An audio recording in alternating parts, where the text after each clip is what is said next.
मराठा आरक्षणासाठी लढा देणारे मनोज जरांगे यांनी 4 जून पासून पुन्हा उपोषण करण्याचा निर्णय घेतलाय। मात्र जरांगेंची तब्येत ठीक नसून त्यांनी उपोषण करू नये असा सल्ला डॉक्टरांनी दिलाय। दरम्यान मनोज जरांगेंनी मराठा बांधवांना रस्त्यावर उतरून आंदोलन करण्याचा आदेश द्यावा, आम्ही त्यांच्या पाठीशी आहोत अशी भूमिका अहमदनगरमधल्या मराठा कार्यकर्त्यांची आहे। त्यांच्याशी संवाद साधला सुनील भोंगळे यांनी।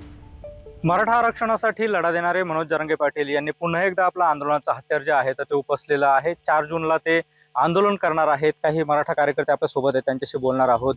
पुन्हा एकदा आंदोलन करण्याची वेळ आलेली आहे। काय नेमकी भूमिका आहे आणि पुढची रणनीती कशी असणार आहे? मनोज दादा जरांगे पाटलांनी मागच्या 8 महिन्यापासून जी भूमिका घेऊन आंदोलन उभा केले, सरकार पाहिलं तर काहीच लक्ष देत नाही आणि वारंवार संधी देऊन सुद्धा सरकार त्याच्यावरती काहीच ठोस भूमिका घेत नाही।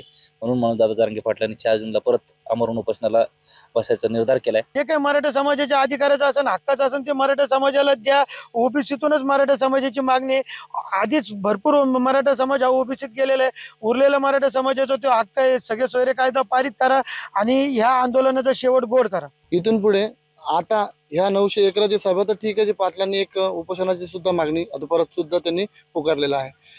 जनसामान्यांचं म्हणणं असंच आहे की तुम्ही पाटलांना जेवढा त्रास देताल तेवढा त्रास आम्ही परत आता सरकारला देण्याची ताकद मराठ्यांनी ठेवलेली आहे। 4 तारखेच्या वोटिंगच्या निकालाच्या दिवशी तुम्हाला ते चित्र स्पष्ट होणार आहे। 4 तारखेच्या निकालाच्या दिवशी चित्र स्पष्ट होणार आहे। नगरकर म्हणून काय भूमिका आहे? नगरमधील सगळे जे मराठा बांधव आहेत त्यांची नेमकी भूमिका कशी? मराठा बांधव म्हणून पाटलांना एकच आमच्या मागणी आहे की पाटलांनी उपोषण करू नये। पाटलांची तब्येत तेवढी आता पहिल्यासारखी स्ट्रॉंग राहिलेली नाही। त्याच्यामुळे मराठा समाज या नात्याने आम्ही त्यांना विनंती करतो की आपण उपोषण करू नये। जे काय होईल ते तुम्ही रस्त्यावर उतरून लढायला आदेश द्या, त्याप्रमाणे मराठा समाज तुमच्या पाठीमागे खंबीरपणे उभा राहील। मनोज जरांगे पाटील यांनी उपोषण करू नये, रस्त्यावरती उतरून आम्हाला लढाई करण्यासाठी आदेश द्यावा अशी भूमिका जी आहे तर ती मराठा बांधवांच्या वतीनं घेण्यात आलेली आहे। सुनील भोंगळे, एबीपी माझा, अहमदनगर।